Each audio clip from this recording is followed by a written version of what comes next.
নাজমুল হাসান শান্ত আপনি লিখেছেন, মহিলাদের ভিক্ষা করা কি জায়েজ? আমাদের এখানে কিছু মহিলা সুস্থ সবল তবু ভিক্ষা করতে আসে, তাদেরকে ভিক্ষা দিতে পারবো? কেউ চাইলে আপনি তাকে কিছু দিতে পারেন, না দিতে পারলে ধমক দিবেন না। ওয়াম্মা সাইলা ফালা তানহার বলেছেন, যারা চায় তাদেরকে ধমক দিও না, তবে তাদেরকে ধমক না দিয়ে বুঝিয়ে দিতে পারেন সুন্দর করে যে আপনি ভিক্ষার হাত প্রসারিত না করে কাজ করুন।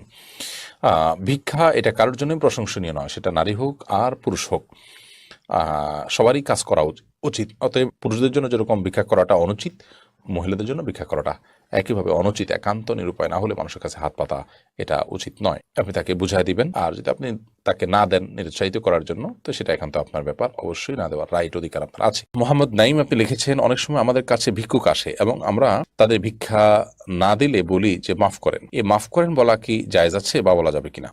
মাফ করেন বলতে সরি, মানে আমি দিতে পারছি না, আমার কাছে আমি দুঃখিত, এবং আপনি মনে কষ্ট নিয়েন না, আমার দেওয়া উচিত, দিতে পারছি না, মাফ করেন, এবার এ অর্থে বলা হয় আর কি। এটাতে কোনো অসুবিধার কিছু